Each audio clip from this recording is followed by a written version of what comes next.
bông rupa aram nào ít cho thà bị mà đi xin về á đã bao giờ lên rồi đó nhớ rồi lo gì bao nhiêu là sao mua đi vậy về á đi qua sao đó kì bạn đi bên cho can jani sai thì bông rupa aram nào ít cho thà bị mà đi sata aram nào ít cho thà bị can nào ít cho thà bị xin về á là anh ấy nhà rồi đi vào đi mất nà lo cái gì ở trong nhà đi nà lo cả số ra nhớ rồi lo gì bao nhiêu nhớ rồi lo cả đại nhiêu nhớ rồi lo khán giả nhiêu này sao mua được nhiều đi ra gì xí vào về á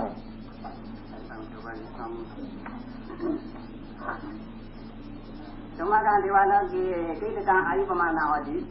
đi này nát đi mà đi khu ở đây ở bên cha bên nhà xí cái lẽ luôn đi vào là Bante ti ko bante ba to bante ti koအရှင်ဗျာတဲ့အလုံးရှိပါတယ်ပြောချင်းကတော့သိမစွန့်နိုင်ပါဘူးတဲ့အလုံးကိုရှိနေပါတယ်Bante jane taware wa bante bi pote ti ko na to to bante အရှင်ဗျာတဲ့အသိရသားနဲ့ပဲမင်းနေတာပါပဲတဲ့အလုံးပဲရှိလျားပါတယ်ဗျာတဲ့ဒီလောက်ရှိနေတဲ့အသက်ကြီးနဲ့နတ်ဖြစ်နေရတာမကောင်းပါဘူးတဲ့ No to bante ita pa manota bawe ete sati to kam la betwa nipana sati rang re wa ti tongro bante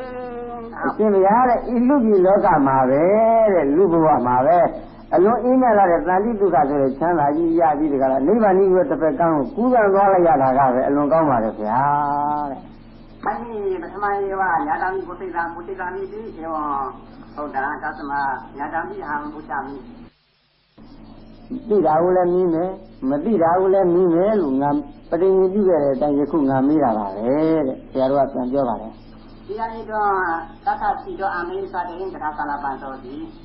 သတ္တဒီဝါလောကေဒီတော့ဥရာဥညာတတိတော့တရားကာလပန် Dani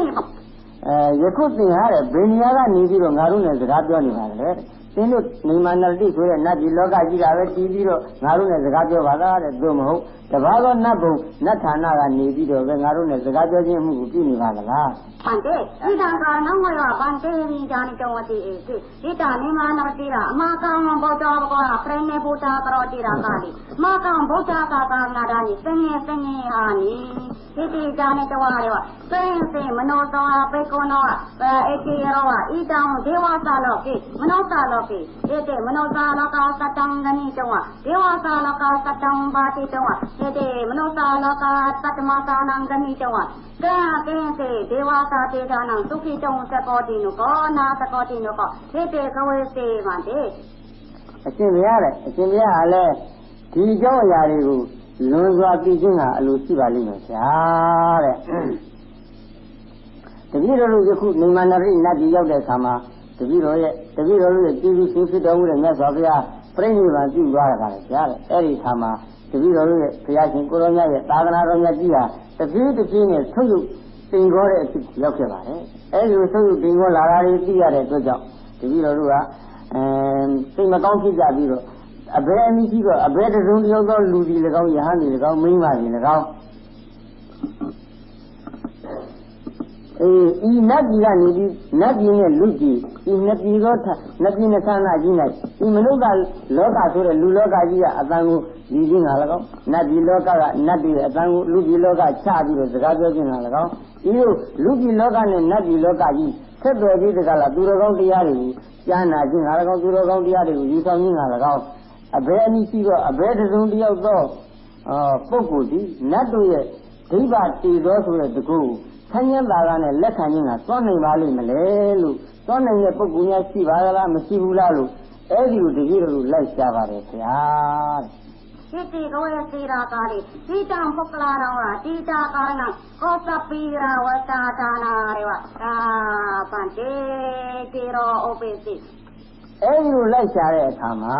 တဲ့ဒီပုဂ္ဂလိမကလေးကအတိတ်လွန်ရင်ကြီးတော့အကြောင်းကတော့လားတဲ့ကောသံပြီးရှိတဲ့တိုင်းဌာနမှာမိမကလေးဖြစ်ခဲ့ဘူးပါဗျာ Sidang poklinan rewa opesa bawi ko mari ka matrera sekabrang rewa bante tira katin ဤမိန်းကလေးကလည်းတဲ့စစ်တိုင်းသောဘဝတိုင်းဒီမှာကောမာရိကဇမစရိယာနီရှိတော့သိက္ခာပုဒ်တွေကိုပဲရိုးသေးနဲ့စောင့်ရှောက်ကြည့်ကြရင်လာခဲ့ပါလေဗျာ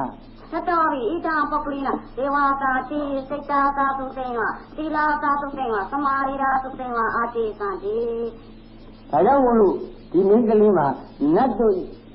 ကြိုက်နေတဲ့လောက်တဲ့စိတ်စင်ကြယ်ခြင်းသီလစင်ကြယ်ခြင်းသမာဓိရဲ့စင်ကြယ်ခြင်းအဲ့ဒီစင်ကြယ်မှုတွေကသူ့ရှိနေတယ်လို့ဆိုတာနတ်တို့ရဲ့မျက်စိကိုမြင်ရပါတယ်ဗျာ Ita poklina manosa loke dewasa loke inam yang karanang karitong sepote te para sotara datura karitong sepote te karito adani mama bi dewasa loke nimandra tira loke satam pate te mate ဒါကြောင့်ဒီမင်းကလေးကဤပုဂ္ဂလိမကလေးဟာလူကြီးလောကနတ်ကြီးလောကဆိုတဲ့ထိုလောကကြီးမြတ်အချင်းချင်းဆက်ဆက်ပြီးတကားလားအကြောင်းအရာတွေပြုပြီးတော့စကားပြောခြင်းဟာသွားနိုင်တယ်လို့တပည့်တော်တို့သိတဲ့အတွက်ကြောင့်ဒိဗ္ဗသောတတတ်ဖြင့်တပည့်တော်တို့ပြုခြင်းဟာသွားနိုင်လိမ့်မယ်လို့ဤသို့ယုံကြည်ချက်ရှိကြပြီးတကားလားဤလူဒိဗ္ဗသောတဆိုတဲ့တကူတွေနဲ့တတ်ဆင်ပြီးပြောဆိုခြင်းမှုပြုပါတယ်ဒါကြောင့်မို့လို့တပည့်တော်ယခုနတ်ကြီးနိမန္နတိနတ်လောကကြီးကနေပြီးတော့အတန်ကြီးချပြီးတော့အရှင်ဘုရားတို့ခံရအောင်ပြောကြားခြင်းဟာသွားနိုင်ပါတယ်ဗျာ Pate tira kali atno ita poklina atno ita tika santani bande ore uparira rawa atira nandre devara are deva depa sotara re janam ati santi bande အဲ့ဒီလိုနတ်ကြီးလောကကနေပြီးဒိဗ္ဗသောတာဆိုတဲ့နတ်တကူတွေနဲ့စကားကနေအောက်ကိုချပြီးတော့ပြောလိုက်တဲ့အခါမှာတဲ့ဒီပုဂ္ဂလိမကလေးကမိမိရဲ့ဣဇတိကသဏ္ဍာန်ခန္ဓာအစဉ်ကိုယ်ခန္ဓာရဲ့အထက်ပိုင်းရင်ပတ်အယိုးတို့အကြမှာတဲ့နတ်တို့ရဲ့ဒိဗ္ဗသောတာတကူဖြစ်တဲ့ရိစုဆိုတဲ့ကျိုးတွေဟာထင်ရှားရှိနေကြပါလေဗျာတဲ့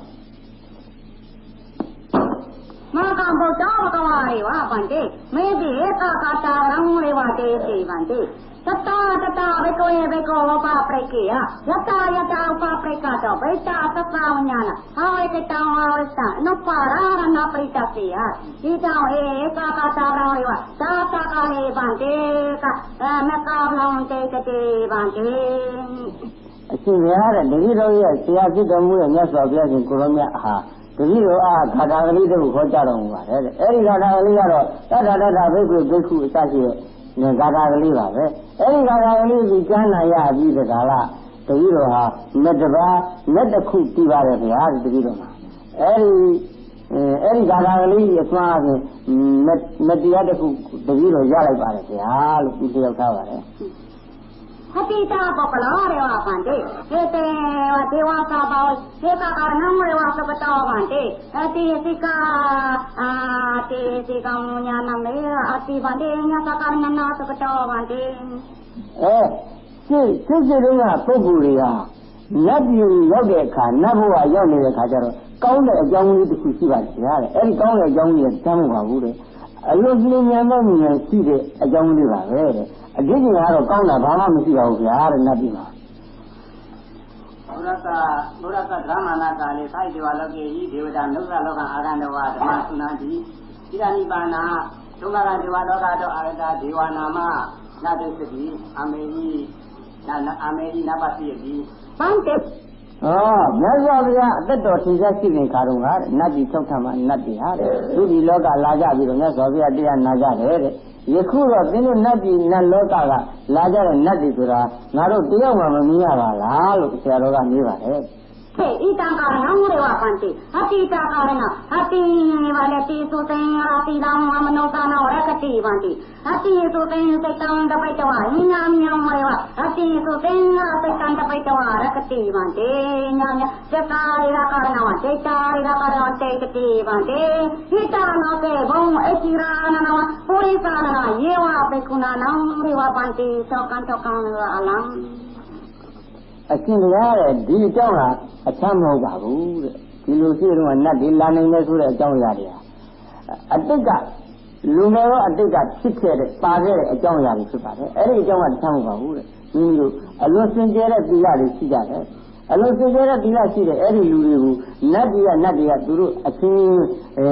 သစ္စာသီလသမာဓိစသည်ရှိကြလို့သစ္စာဒိဋ္ဌံစသည်ရှိကြတဲ့အတွက်ကြောင့်အဲ့ဒီလိုစောက်ကြတဲ့အကြောင်းအရာတွေကရှိကြပါတယ်တဲ့အလွန်စင်ကြဲတဲ့စိတ်တွေထားပြီးတော့အချင်းချင်းအလွန်စင်ကြဲတဲ့စိတ်တွေကိုလည်းထားပြီးတော့အချင်းချင်းလည်းစောက်ကြပါတယ်တဲ့အချင်းချင်းသစ္စာလည်းပြီးကြပါတယ်တဲ့သစ္စာဒိဋ္ဌံလည်းပြီးကြပါတယ်တဲ့ အဲဒီလိုတည်တဲ့အတွက်ကြောင့်ဒီလောကမှာယခုတော့အရှင်ဘုရားတို့ယခုရောက်နေရသေးတဲ့လောကကြီးတွေကရှိကြတဲ့လူတွေနဲ့ကမိန်းမတွေဒီ၎င်းယောက်ျားတွေဒီ၎င်း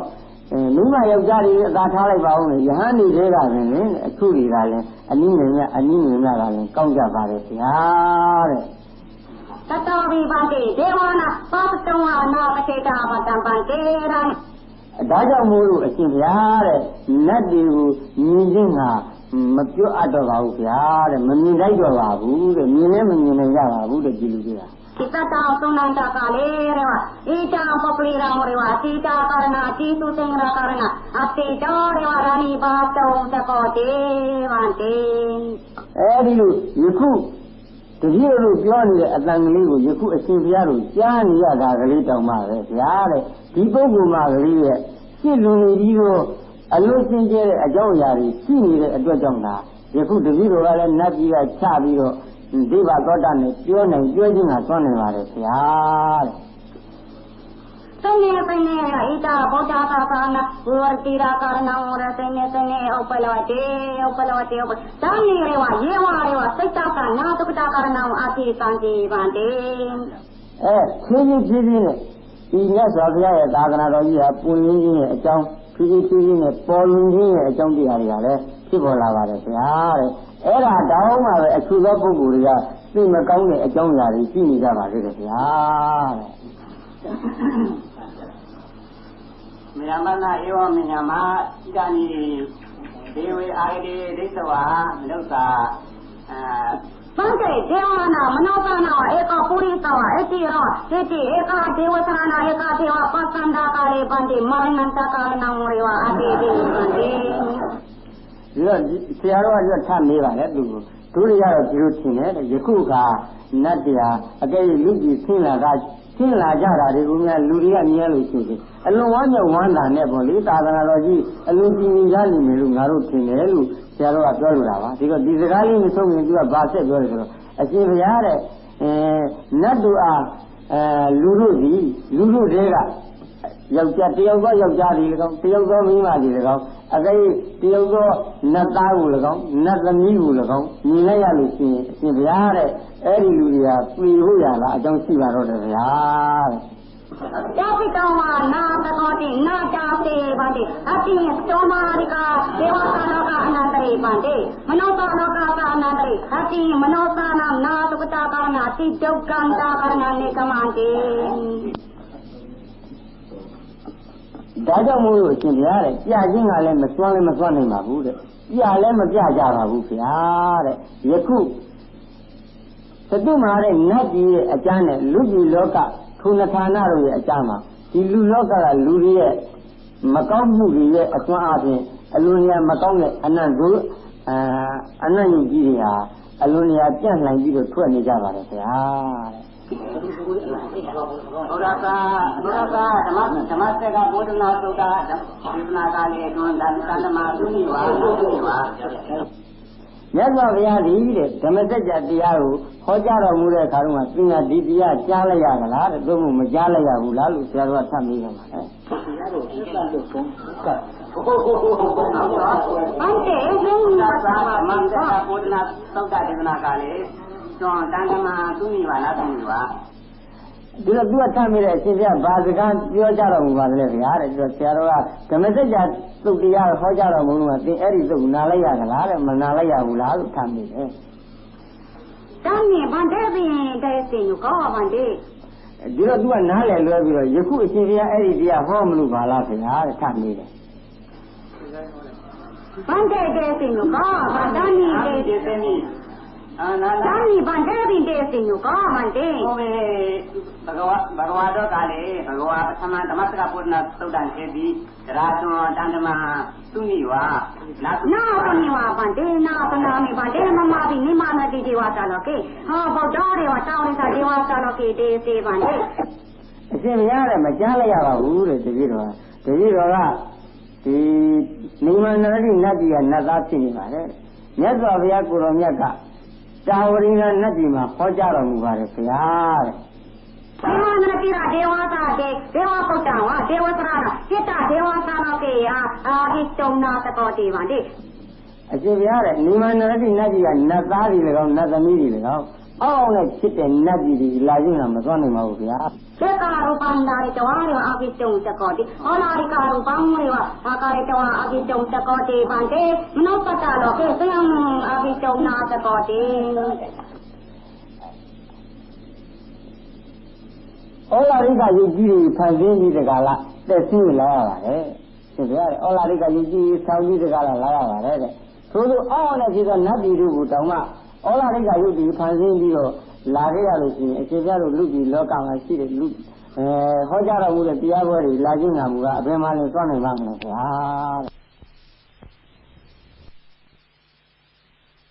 ဩလာရိကာရူပံဒါရိတဝါဘုံတော်ဘဂဝါတာဝရိသဒေဝသလောကိဒေစေတိရာပါလိခဏရေဝပါတိသုနေတဝါမကံတေတေတဝါဥပရိရာဒေဝသလောကိပါဝနာတိဗန္တေ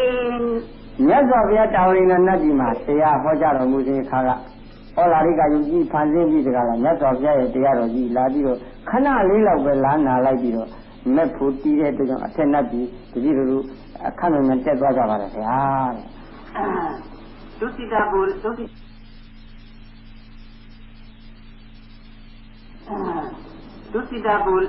ဒေဝလောကေဗုဒ္ဓသမတာမဟာမာယာနာမဒေဝီအတ္တိအမေစုတံ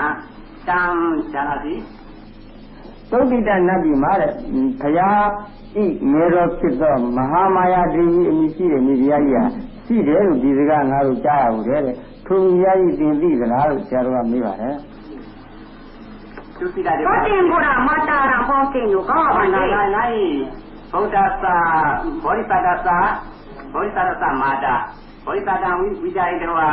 သတ္တဟာကာလေမတာသုတိတပူရံတတာတိအမေဟိစုတံဘောရမဗုဒ္ဓသာမာတာဒီတော့သူကထပ်မေးတယ်ဗုဒ္ဓင်ကုလမာတာပါလားတဲ့ဆိုတော့ဒီတော့ဆရာတော်ကမဟုတ်ဘူးတဲ့ဘောဓိတတ္တဘုရားဘောဓိတတ္တခညာ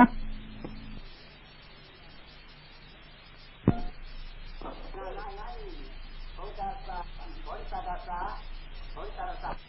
ရားလုံးရဲ့မေတော်ကိုမေးတာပါလားလို့သူကပြန်မေးတော့မဟုတ်ဘူးတဲ့ဘောဓိတတ္တဘောရမဘုရားရဲ့အလုံးတော်ဖြစ်တဲ့အလုံးတော်ကိုမွေးဖွားခဲ့တဲ့အမေဘုရားအလုံးတော်ကိုမွေးဖွားပြီးတော့9 ရက်မြောက်ရောက်တဲ့အခါကျတော့သူတည်သွားတယ်လေတည်ကြည့်တဲ့နောက်သုတိတနတ်ပြည်ကိုရောက်တယ်လို့ငါတို့ကြားရဘူးတဲ့အဲ့ဒီဂေါရမမြတ်စွာဘုရားရဲ့အမေကိုမေးပါတယ်ဆရာတော်ကမေးဘုရားကမတာရဗန္တေပေါတင်လို့ကော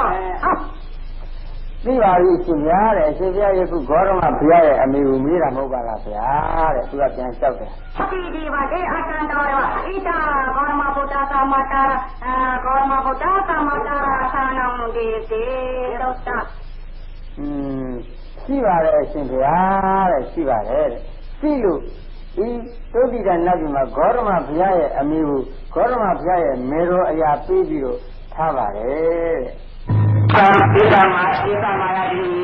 တတမိဒေဝလောကေဒေဝဆရာဝဟောတိဒေဝဘုဒ္ဓဝဟောတိအဲ့ဒီမာယာတိရာတဲ့အဲ့ဒီသုတိတနတ်ပြည်မှာတဲ့နတ်သမီးလားတဲ့ဇုံမဟုတ်နတ်သားလားလို့ထပ်မေးပါလေဆရာတော်ဒေဝဘုဒ္ဓဗန္တေဗန္တေဣတိပေါတာတော်ရေဝဒေဝတာတကုဏအလောကေဗန္တေဧကသနာအာဂိတဝကာနဗန္တေဒါနိပေါတာတော်တာဒေဝတာအဲ့ဒီတော့သူကဘာပြန်ဖြေလဲလို့ဆိုတော့နတ်သားပါဗျာတဲ့ယခုအရှင်ဘုရားမေးလိုက်တဲ့အခါကျတော့မှနတ်တို့ရဲ့ဒိဗ္ဗစက္ခုနဲ့ရှိလိုက်ရပါတယ်ဗျာတဲ့တနေရာကိုသွားခြင်းကအကြောင်းကြီးဟာရှိပါတယ်ဗျာတဲ့ယခုမေးလိုက်တဲ့အခါကျတော့မှတပည့်တော်တို့နတ်မျက်စိနဲ့လှမ်းပြီးတော့ကြည့်လိုက်ရလို့ဒါလေးသိရပါတယ်ဗျာတဲ့ကျွာလောကေဗုဒ္ဓဝသနာပဋိဌာနာဗုဒ္ဓဓမ္မဗုဒ္ဓကနာမအတိဝါနာတိဝါအဲ့ဒီတော့ဆရာတော်ထပ်မေးတယ်သင်ရဲ့နတ်ပြည်မှာတဲ့မြတ်စွာဘုရားရဲ့စကားတော်ကြီးတရားဖြစ်တော်မူတဲ့တရားစာအုပ်ဒီရှိပါကလားတဲ့ဘုမှုမရှိပါဘူးလားလို့သူကမေးတယ်ဘုရားကဘောတိလို့ခေါ်ပါတယ်ဘုရားကဘောတေဗန္တေဘုရားကဘောတေတိကျူရာဗန္တေအရှင်ဘုရားစာအုပ်ကိုမေးနေတာပါလားဗျာတဲ့စာအုပ်ဆိုတာတပည့်တော်နတ်ပြည်နဲ့အလွန်ဝေးပါလေဗျာလို့သူကပြန်ဖြေတယ်သံဃာအောက်ရှိတာသာလောကေပါဏဗုဒ္ဓဝတ္တနာတိတာဗုဒ္ဓဓမ္မဗုဒ္ဓကဘုရားကြီးအမေတ္တာ ပြီဗန်တဲ့ဆိုင်ဒီဒီကောင်းအောင်မကြောင်းအောင်ပါဝကြောတေတာတာတာဒီဗန်တဲ့မနောကတော့ဒီဝတိဗန်တဲ့ဘုဒ္ဓကိုဒီတိရသမနာမဘုဒ္ဓဘုဒ္ဓသမဝပနာရာပုတ္တကာရီရနောဘုံအတိဆိုင်ဒီဗန်တဲ့အရှင်ဘုရားတဲ့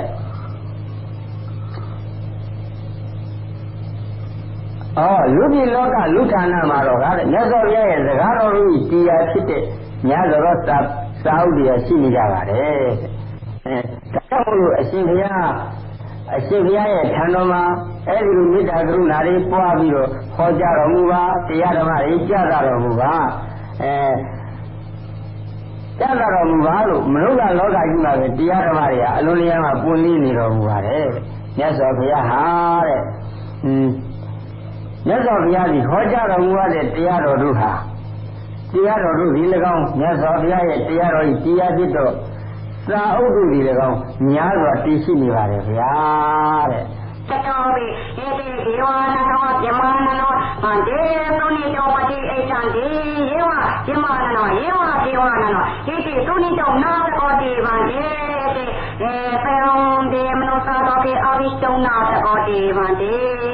အဲ့ဒါကြောင့်မို့လို့အရှင်ဘုရားတဲ့ထိုနတ်တရား၎င်းဇမတို့ဒီ၎င်းများတော့ထိုနတ်ဇမအပေါင်းတွေဤသို့သောတရားစကားတွေကိုကြားနာခြင်းဟာများစွာအလိုရှိကြပါတယ်ထို့လို့ရင်အလိုရှိကြများတော့လေထိုနတ်ဇမတွေဟာလူကြီးဌာနလူလောကကိုကိုယ်တိုင်ကြွရောက်ပြီးတော့လာခြင်းကမစွန့်နိုင်ကြတဲ့အတွက်ကြောင့်ထိုတရားတွေကြားနာခြင်းကမစွန့်နိုင်ကြပါဘူးတဲ့လူကြီးလောကကရှိတဲ့အတန်ကြီးဦးလည်းသူတို့နတ်ပြည်မှပြီးရောက်အောင်ယူခြင်းကလည်းမစွန့်နိုင်ကြဖြစ်နေကြပါလေဗျာတဲ့ပါရဒေဝလောကေဒေဝသမာအတိဒေဝပါရမတရှိလေပိနေကိနေကိနေပန်တေသာဝေဒေဝလောကေပါလာသုမနာမဒေဝသမာအတိတာဝါဒေဝဝဓမ္မဝအာရဏဓမ္မတိသင်္တိတုမကလုတ္တပူရိတိသေရိသာဓမ္မပါအတိဒီတော့ဆရာတော်ကထပ်မိတယ်သင်ရဲ့နတ်ပြည်မှာတဲ့နတ်တွေရဲ့တရားသိဝေးတဲ့တရားသဘင်ကြီးတွေရှိသလားတဲ့ဒီတော့သူကပြန်ဖြေပါတယ်နတ်သဘင်ကိုမေးတာပါလားဗျာတဲ့ခဏတိုင်းရှိပါတယ်လို့သူကပြန်ဖြေတယ်ဒီတော့ဆရာတော်ကထပ်မေးပါတယ်တာဝရိကနတ်ပြည်မှာတဲ့သူဓမ္မဆိုတဲ့နတ်သဘင်ကြီးရှိပါတယ်တဲ့အဲဒီနတ်သဘင်ကြီးမှာတဲ့နတ်တို့ဒီ၎င်းမြမတို့ဒီ၎င်းကြွလာကြပြီတခါလားတရားဓမ္မတွေခေါ်ပြကြပါတယ်သင်ရဲ့သုတိရနတ်ပြည်မှာတော့အဲဒီလိုဓမ္မသာလာဆိုတဲ့တရားပွဲသဘင်ကြီးတရားမန္တကြီးတွေရှိပါကလားလို့ဆရာတော်ကမေးပါတယ်ဟုတ်တယ်တောင်းရစာဒေဝသာလာကမမဝါသာနေကျိုးတော့ဗန်ဒီအရှင်ဘုရားတဲ့တာဝရိကဆိုတဲ့နတ်ပြည်ဟာတပည့်တော်ရဲ့နိမန္တတိနတ်ပြည်နဲ့အင်မတန်ဝေးတဲ့အရာကြီးဖြစ်နေပါတယ်ဗျာတဲ့ဟာဒုရမဟာဉာဏ်ကြီးဒုမကနာသုတိတပူရေကေတာလိသာဒေဝသဘာအတိအဲဒီလိုဝိနိမငါသိပါတယ်တဲ့သင်ရဲ့တုတိရနတ်ယူမှာအဲဒီလိုနတ်သဘင်အစည်းအတရားပွဲကြီးတွေများရှိသလားလို့ငါမေးပါတယ်ဒေဝသဘာဓမ္မကေအနာသာသိပြီပါလေအရှင်ကြီးရှိပါတယ်ဗျာပါတိဣဒာအရာတိဒေနေပါလေရောပနမနနာတေသဘာတိပန်တေအလံရှိတယ်ဗျာတဲ့အဲ့ဒီရှိတဲ့တရားပွဲကြီးကတော့ထိုက်ကလောက်ကိုတက်နေကြတော့ဟောကြပါတယ်တဲ့သူကလည်းယုတ်တရားနံတရားတွေတော့မဟောနိုင်ပါဘူးမတော်ဘူးတဲ့အဲ့ဒါတွေနဲ့လည်းသူတို့နဲ့မတော်ဘူးတဲ့နိမနာတိရာအေးဗန်တေနိမနာတိရာမကပလာပကလာနာမရဝတောကအာတိဗန်တေနိမနာတိဆိုတဲ့တတိယလူနတ်ကြီးမှာမဲ့ဖို့ရတဲ့နတ်သားဆိုတာနည်းနည်းပါးပါးတော့ရှိပါတယ်ဗျာတဲ့ဗန္တေတောတာဗန္တေဇာနေတဝဗန္တေဘောတိဗန္တေတော့ရောဇာနေတဝဘောတိအရှင်ရတုတ်တိသားရဲ့အကြောင်းကိုသိရတာနဲ့အရှင်ရပညာရှိဖြစ်ပါရဲ့နဲ့အရှင်ရမေးနေပါတယ်ဗျာတဲ့ဗန္တေဒေဝသာတော်ကေဒေဝသာတော်ကေဒေဝဥပိသတော်ရောမကပလာဓမ္မနာသဗ္ဗနာတနာတိဗန္တေတောကံရေဝအတိဣဇာတိဗန္တေအရှင်ရတဲ့နတ်ပြည်လောကနတ်ဌာနကြီးထဲမှာနတ်တို့ကလေးနတ်တို့မြင်းကြီးဖြစ်နေတဲ့နတ်မင်းကြီးဘယ်လိုဖြစ်နေစေကမူမဲ့ဖို့တရားတွေကိုအကုန်လုံးသူတို့မသိကြပါဘူးတဲ့နင်းလေးပါးတော့သိကြပါတယ်ဗျာတဲ့ဘုရားသာပရိယုဒ္ဓဝတ်စေမဟာသဗ္ဗတိရာရောဘုရားဝသနာသမသာရိတုရောဒီယုဒ္ဓရာယသုဒ္ဓပသမဂ္ဂယနာနိကေ င်းစုတထာတိရလိတိမဟာမရာတိရာဇာနောဘုရားဝတ္တနာသံဃာယနာကာကျော်သံဝိဟာမာနာသတ္တမေသရသံဃာယနာဥစ္စဝေဒုမရယောလောကရကိသဥပသမနာကိစ္စတိသုပကာရကိစ္စတိအတ္တမသောဒုမေဟိအတနောရူပကရဏစေတဝါပိသုတိခောသနိသရိတဝါပိဥပသမေတောယုတ်တာဘောဇာဗုဒ္ဓသံယုတ်တာအလိုက်သံဝါမြတ်စွာဘုရားရှင်ပြိဋိဘံသံတော်မူပြီးမူတဲ့နှစ်မှာတဲ့ရှင်မကောသဗအမှုရှိတဲ့မထေရကြီး900တို့ဟာမြတ်စွာဘုရားရဲ့စကားတော်ကိုစုဝေးပြီးတကလားပထမသင်္ဃာယနာတင်ခဲ့ကြပါတယ်ထို့နောက်ဒုတိယတတိယသရုဒ္ဓပြစ္ဆမသင်္ဃာယနာများကိုလည်းပဲတိစုကရွတ်ဖတ်ခဲ့ကြပါတယ်တဲ့ယခုမြန်မာပြည်မှာမြန်မာမြင်းပေါင်းတို့ပါလေတဲ့မြတ်စွာဘုရားရဲ့စကားတော်ကိုသံဃာယနာတင်ရင်းကသိရင်းကြပါတယ်တဲ့အဲဒီသတ္တမသံဃာယနာတင်ပွဲကြီးမှာတဲ့သင်တို့ရဲ့နတ်ပြည်လောကကနတ်ပေါင်းများစွာတို့ကဘယ်ကဲ့သို့သောအထောက်အပံ့တည်ကြမှာလဲတဲ့ဘယ်ကဲ့သို့သောကျေးဇူးဥပကာရတွေကိုလည်းကြည့်ကြမလဲတဲ့အယုဆိုးပိုင်းရာအဖြစ်သင်တို့နတ်ပေါင်းတို့ကတဲ့မိမိရဲ့ယူပကာယကြီးထင်ရှားပြပြီးတကားလားကြွေးကြော်တာနေကိုမျက်ဆိုပြီးတကားလားအဲ့ဒီလိုသတ္ထသင်္ဃာယနာတင်ပွဲကြီးရှင်းရောက်ထောက်ပံ့ခြင်းကသိတယ်လို့ငါထင်တယ်တဲ့ဥနတာတဲ့အဲ့ဒီဥစ္စာသိမလားမသိဘူးလားလို့သင်ပဲလို့သိပါလေဒါလာဒီဘန်ဒေဘောဇာတာနောင်ဘန်ဒေကနေပေါ်ချင်လို့ကောဘန်ဒေဒီတော့သူကပြန်ဖြေတယ်အဲ့ဒီသံဃာယနာကိုသိရမတူဘူးဘုရားရဲ့အကြောင်းကိုရှင်ဘုရားမင်းနေတာပါလားဗျာမှန်လားဘုရားဝတ္တနာဤသံဃာရိတဝါအဖန်ဒေသံဃာတော်နာနာသက္ကသနာသနာစကာနောင်ဒန်ပေါ်ချင်လို့ကောသံဃာယနာမဟာဥစ္စဝါဣဒံနာမရာေကာတောသမ္မာမနောကာကေကာတိနုကောဣဒံလောကေနတလောကေကရောဓာမိကာတိမဓာမိကာရောနုကောဣဒံကာတောအာမနောအနာရေဒုတိယတတိယသတိပန္နရောဒေတိသမ္မာသောကဒီဝလောကတောဤသံဃာသမ္မာလေးရသည်အာဘုရားမိဒီတော့ဒီညမှာသူကသံဃာယနာဆိုတာကိုသူကောင်းစွာသိရမှာသူပြီးတော့အဲ့ဒီသံဃာသာသနာတော်ကြီးရဲ့အကြောင်းကိုရှင်ပြမင်းနေတာပါလားတဲ့ဒါတော့ဆရာတော်ကသံဃာယနာပွဲသဘင်ကြီးရဲ့အကြောင်းကိုငါမေးပါတယ်တဲ့အဲ့ဒီသံဃာယနာပွဲသဘင်ကြီးကိုဒီမြန်မာပြည်ထဲမှာပြုမလို့ပဲဒီလိုဖြစ်တော့သူကအရှင်ရတဲ့ဒီလူလောကမှာပြုမလို့လားတဲ့ဆိုတော့ဟုတ်တယ်ဂုပြုမလို့လားတဲ့ဆိုတော့ဂုပြုမလို့အားထုတ်နေရပါတယ်တဲ့ဂုစစ်ချင်းတော့မဟုတ်သေးဘူးတဲ့နောက်လာတန်တော့ဒုတိယတတိယနှစ်ညမှာလောက်ကြမလို့ပါပဲလို့ဒီဆရာတော်ကဖြစ်တော့အလွန်ကောင်းပါတယ်ခင်ဗျာလို့သူကပြန်ပြောတယ်ဒီဝလောကတော်ပြီမနုဿလောကေဘုရားဝတ္တနာသံဃာယနာကရဏကာလေဥပသမ္မာဥပကာရတာတို့ယုတ်တန်ဒီ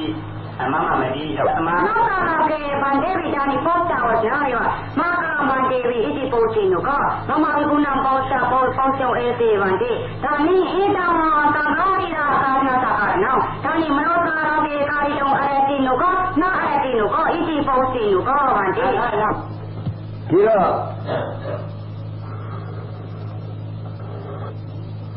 ဒီကနတ်ပြည်လောကမှာနတ်ပေါင်းများစွာတို့ကလူပြည်လောက၌ခရစကားတွေသံဃာယနာတင်းတဲ့အခါမှာရှင်းရောက်ထောက်ပံ့ခြင်းကိုပြုခြင်းကထိုက်တယ်လို့ငါဒီလိုထင်နေတဲ့ဒါကြောင့်မို့လို့တဲ့လူလောကထဲမှာသံဃာယနာတင်းတဲ့အခါအဲ့ဓာတွေကိုသိလို့အဲ့ဒီကိုရှင်းရောက်ထောက်ပံ့ခြင်းမျိုးတွေနဲ့ထောက်ပံ့နိုင်မှာမလားလို့မေးနေတဲ့စကားထဲမှာသူကဖြတ်ပြီးတော့လူလောကမှာမဟုတ်ပါလားဗျာတဲ့ဒါနိယခုအရှင်ဘုရားမေးတဲ့စကားဟာ